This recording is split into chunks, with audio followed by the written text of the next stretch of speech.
संगत जी, जब हम श्री दरबार साहिब अमृतसर के दर्शनों के लिए जाते हैं तो हम लोग अधिकतर केवल श्री दरबार साहिब में दर्शन करके वापस आ जाते हैं, मगर श्री दरबार साहिब के अंदर यानी चारों तरफ कुछ ऐसे भी स्थान हैं जहां पर हम कभी भी नहीं जाते, वहां हमें जरूर जाना चाहिए, जिसमें बहुमूल्य इतिहास बसा हुआ है। वैसे तो श्री दरबार साहिब के अंदर बहुत से ऐसे स्थान हैं, लेकिन आज हम केवल 10 उन स्थानों की बात करेंगे जो श्री दरबार साहिब के अंदर हैं। उनमें से कुछ आपने देखे होंगे और कुछ को शायद नहीं देखा होगा। तो आइए मिलकर उनके बारे में थोड़ा सा हम जानते हैं, ताकि अगली बार जब आप जाएं तो उन स्थानों के भी दर्शन कर सकें। पहला है मंजी साहिब दीवान हाल। संगत जी, हरमंदिर साहब जिसे हम श्री दरबार साहब कहते हैं, इसके चारों तरफ अंदर आने के लिए दरवाजे हुए हैं, लेकिन जब हम लंगर हाल की तरफ से बने हुए से अंदर आते हैं तो लंगर हाल के बिल्कुल सामने एक छोटा सा बाग है और बीच में से गली जाती है। दोनों तरफ बाग है जिसे गुरु का बाग कहते हैं, और उसके आगे ही दीवान हाल है। उसके ऊपर लिखा हुआ है मंजी साहिब दीवान हाल। ये वह स्थान है जहां पर रोज कथा होती है, जिसे आप टीवी पर देखते हैं, मगर इसका जो इतिहास है वो श्री गुरु अर्जन साहिब जी से जुड़ा हुआ है। जब यहाँ श्री दरबार साहिब का निर्माण हो रहा था तो सुबह शाम इसी स्थान पर गुरु अर्जुन साहिब जी खुद गुरबानी का पाठ भी करते थे, कीर्तन भी करते थे और कथा भी करते थे। ये स्थान आज भी कायम है। ये स्थान संगत जी बहुत ही पूजनीय है और इस स्थान को कहते हैं मंजी साहिब दीवान हाल। उसके बाद यहाँ से जब लंगर हाल से जब हम श्री दरबार साहिब की तरफ सीढ़ियों से उतरकर नीचे आते हैं तो दाईं ओर एक बेरी का पेड़ नजर आता है, जिसे हम दुख भंजनी बेरी भी कहते हैं, और उसके साथ ही हमारे बिल्कुल सामने एक थड़ा साहिब बना हुआ है जिसे लोग नमस्कार करते हैं। ये स्थान भी बहुत पवित्र है।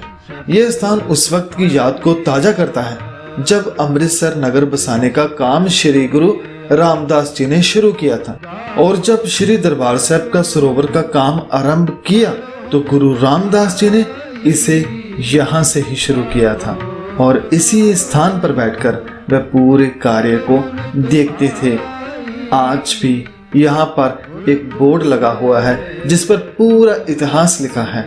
तो संगत जी, ये स्थान है गुरु रामदास जी का। इसे थड़ा साहिब भी कहते हैं और इसे 68 तीर्थ भी कहते हैं। इसके बाद जब थड़ा साहिब से बाईं ओर परिक्रमा करते हुए आगे बढ़ेंगे तो आपको वहां ये जगह दिखाई देगी। ये वह स्थान है जहां पर बाबा दीप सिंह जी ने अपना सिर गुरु साहब के कदमों में रखा था। ये बात 1757 की है, जब तैमूर शाह और जहान खान ने मिलकर श्री दरबार साहिब जी के सरोवर को मिट्टी से बंद कर दिया था। वे सोचते थे शायद यहीं से सिखों को ताकत मिलती है, और जब इस बात की खबर बाबा दीप सिंह जी को हुई तो बाबा जी ने उस पापी को सबक सिखाने के लिए कुछ सिखों को साथ लेकर उसके साथ युद्ध किया, जिसमें उन पापियों को सजा दी। लेकिन वहां लड़ते हुए बाबा जी का शीश भी कट गया था, मगर वह अपने शीश को हाथ में उठाकर इस स्थान पर किसी तरीके से पहुंचे और गुरु के चरणों में शीश अर्पण करके आखिरी सांस ली। ये स्थान उनकी याद में बना हुआ है, जिन्होंने गुरु साहब के स्थानों के लिए अपने प्राण निछावर कर दिए। संगत जी, ये प्रेम की बात है, प्यार की बात है जो बाबा दीप सिंह जी गुरु साहिब से करते थे। अब संगत जी, जब आप आगे बढ़ेंगे तो दरबार साहिब में प्रवेश करने से बिल्कुल पहले एक बेरी का पेड़ नजर आता है जो कि अब भी हरा है। वैसे बेरी के पेड़ की उम्र तकरीबन 100 साल तक होती है, मगर ये पेड़ 400 से 500 साल पुराने हैं, जो आज भी गुरु साहब की याद को ताजा रखते हैं। इस स्थान को कहते हैं लाची बेर साहब, जो के दर्शनी ड्योढ़ी के बिल्कुल पास है। इसे लाची बेर इसलिए कहते हैं क्योंकि इसको जो बेर हैं, जो फल हैं, वो बहुत ही छोटे छोटे होते हैं, बिल्कुल इलायची के दाने के बराबर है। इसलिए गुरु अर्जुन साहब जी ने खुद इसको लाची बेर का नाम किया। वो इसे लाची बेर कहते थे। तो ये नाम गुरु अर्जन साहब जी ने खुद दिया था। इसके साथ ही एक और इतिहास इस स्थान के साथ जुड़ा हुआ है। वो ये कि ये वही स्थान है जब मस्सा रंगड़ ने श्री दरबार साहब की बेअदबी की, यहाँ पर कब्जा करके गलत काम करने शुरू किए। तो 1740 में भाई सुखा सिंह और भाई मेहताब सिंह यहाँ आए। उन्होंने अपने घोड़े इस पेड़ के साथ बांधे और दरबार साहब के भीतर गए। यहाँ मस्सा रंगड़ नाच देख रहा था। सिंहों ने उसके सिर को उसी जगह काट कर अपने साथ ले आए और दरबार साहब की सेवा को दोबारा शुरू किया। इसलिए ये स्थान बहुत ही ऐतिहासिक है। इसे लाची बेर साहब कहते हैं। अकाल तख्त साहब, श्री दरबार साहब के बिल्कुल सामने अकाल तख्त साहब है। यह तख्त श्री गुरु हरगोबिंद साहब जी ने बनवाया। गुरु हरगोबिंद साहब जी ने न केवल ये तख्त बनवाया बल्कि सभी सिखों को आदेश भी दिया कि आप सभी शस्त्र धारण करके युद्ध करना भी सीखें ताकि जुल्म के खिलाफ लड़ा जा सके। और ये तख्त हर आम और खास के लिए खुला था। गुरु साहब का आदेश था कि अगर आपको कोई भी तंग करता है तो आप यहाँ पर आ सकते हैं, हम आपकी हर तरह से सहायता करेंगे। तो यहाँ पर गुरु साहब ने 2 निशान साहिब भी लगाए जो आज भी लगे हैं, जिसे मेरी पीरी निशान साहब कहते हैं। संगत जी, आप अकाल तख्त साहब के अंदर जाकर दर्शन कर सकते हैं। वहां पर आपको बहुत कुछ देखने को मिलेगा। गुरुद्वारा शहीदगंज गुरबख्श सिंह। संगत जी, अकाल तख्त के बिल्कुल पीछे एक और गुरुद्वारा साहब है जिसका नाम है गुरुद्वारा शहीदगंज गुरबख्श सिंह।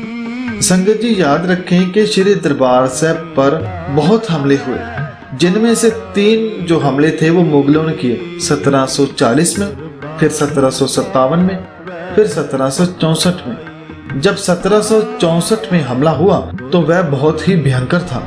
अहमद शाह अब्दाली ने पूरे दरबार साहब को बम्बों से उड़ा दिया था।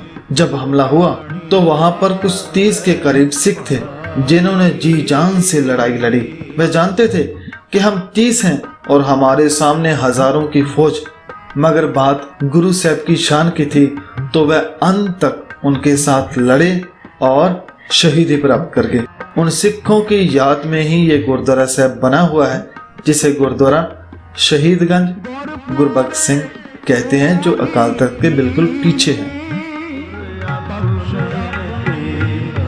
गुरुद्वारा थड़ा साहब। संगत जी, अकाल तख्त के पास ही 2 और स्थान हैं जिसके दर्शन जरूर करने चाहिए। जैसे कि पहला है गुरुद्वारा थड़ा साहब। यह वह स्थान है जब श्री गुरु तेग बहादुर जी श्री दरबार साहब जी के दर्शन करने के लिए आए थे, लेकिन उस वक्त यहाँ पर धेर मल्लियों का कब्जा था।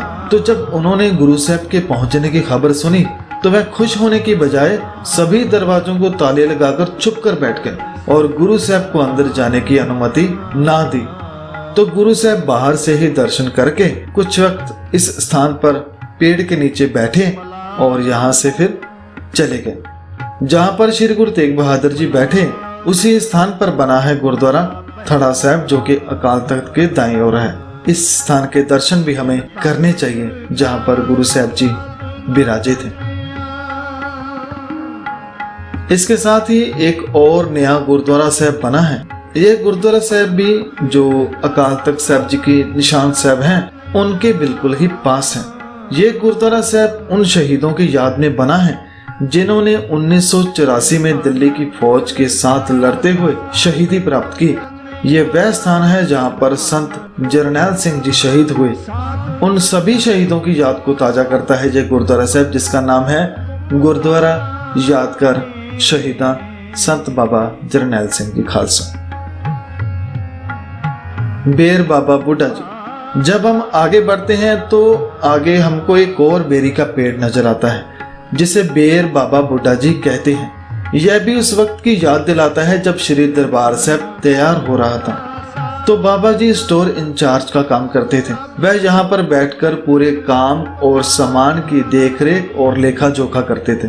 तो ये उसी पलों को आज भी ताजा रखता है जब इस सुंदर दरबार साहब को बनाया जा रहा था। यह बेरी का पेड़ आज भी हरा है, इसे आज भी फल लगता है, जिसे बेर बाबा बुड्ढा जी के नाम से जाना जाता है। उसके बाद है सिख केंद्रीय अजायब घर। संगत जी थोड़ा आगे जाते ही यहाँ एक और प्रवेश द्वार है, मगर जब आप इसके अंदर आते हैं या फिर बाहर जाते हैं तो आपको यहाँ पर बड़े सारे अक्षरों में लिखा हुआ मिल जाएगा कि केंद्रीय अजायब घर, या फिर दोनों दरवाजों के ऊपर भी लिखा हुआ है सिख अजायब घर, और यहाँ लिखा है सेंट्रल सिख म्यूजियम। सो यहाँ से आप सीढ़ियों से ऊपर चढ़कर जा सकते हैं, इसे देख सकते हैं।